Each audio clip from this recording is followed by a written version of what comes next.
I am ready to go learn about history. So I'm just preparing with my history shoes to learn about the past.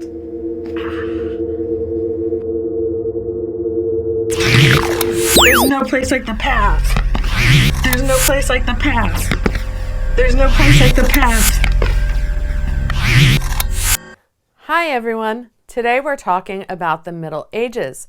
The Middle Ages took place in Western Europe from the fall of Rome until the Renaissance. So when we're talking about the fall of Rome, what year did that happen? 476. Rome was picking up the sticks. You guys know that date. So Middle Ages starts roughly 476 and it goes until the Renaissance.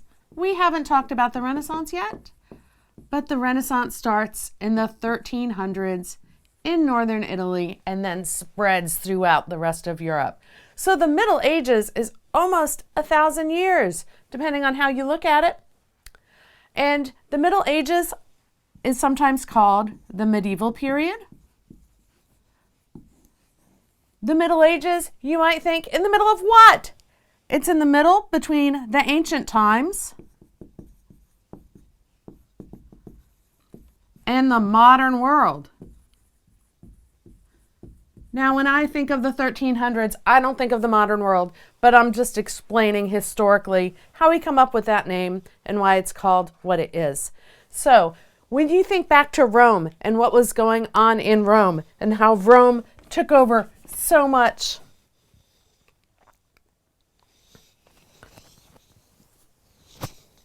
Rome took over so much of Western Europe, really controlling Western Europe for quite a while.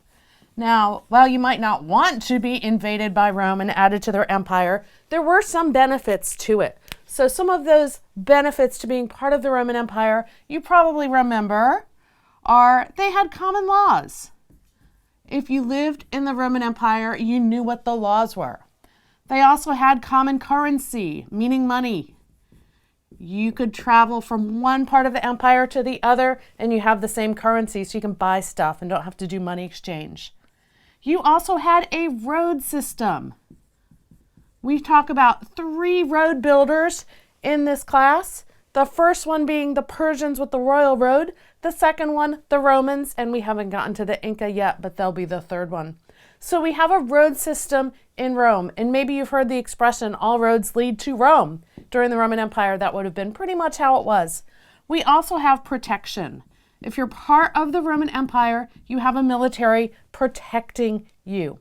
So when Rome falls, all of that is gone. Now, laws, it's pretty much a free-for-all. Currency, we don't have common currency because your money wasn't worth it anymore since that empire wasn't around. Your roads were falling into disrepair. Imagine 20 years go by with no road maintenance. You're going to start getting potholes, cracks in your roads, your bridges falling apart. Also, we have invaders and bandits raiding people traveling on those roads. So the roads aren't really safe to travel anymore for a couple of reasons. We also don't have protection of the Roman military. So because of that, Germanic tribes are coming in and taking over different parts of Europe, and things were pretty rough for a while. Then we had Germanic tribes settling permanently in different spots. And so that's all happening in the beginning of the Middle Ages. So let's talk about who settles where. Here is my handy dandy map of Europe. This is going to be England. Here's our continent. All right, so remember this was called Gaul. Today we call it France. This is the Iberian Peninsula. Today Spain and Portugal are there. This is the Italian Peninsula.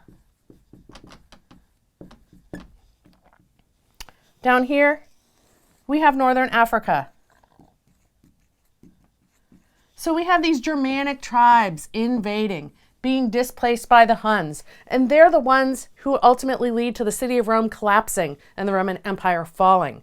And as I mentioned, different people are going to different places and things were pretty rough for a while. And then we have Germanic tribes starting to settle down to one spot. So it's the Franks who end up settling in what was formerly known as Gaul. We get the word France from that. We had different tribes settling in England. We had the Angles, we had the Saxons, and we had the Jutes.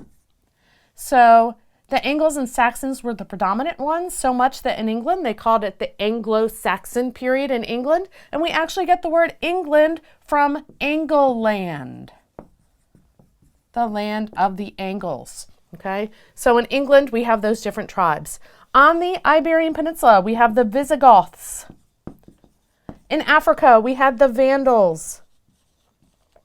The way I remember that is the Straits of Gibraltar sort of making a V between Africa and the Iberian Peninsula. The second letter of Visigoths is an I, just like Iberian Peninsula. The second letter of Vandals is an A, just like Africa. Then we had the Ostrogoths. Later the Lombards settling in Italy. So we have different Germanic tribes settling in different regions, and they're bringing with them their own language. Now remember that the people in the Roman Empire would have spoken Latin. So we have Romance languages developing at this time. Romance language is a blend of Latin plus another language. So the Franks, we have the Frankish language plus Latin blending to make French.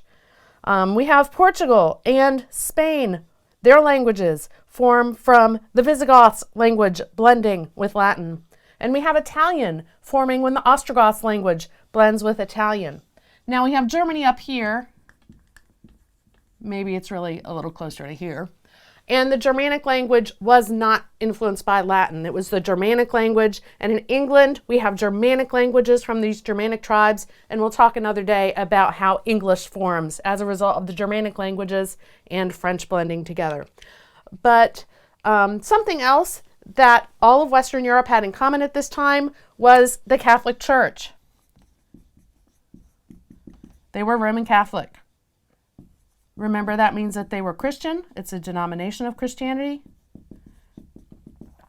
Because when Rome fell, the people living here still spoke Latin and still practiced Roman Catholicism. So when the Germanic tribes came in and invaded, many of them became Christian. They adopted Christianity, like Clovis, who was the one to really unite the Franks. So I think we're going to stop for today because that's a lot of information, and I'll be back another day and we'll continue on.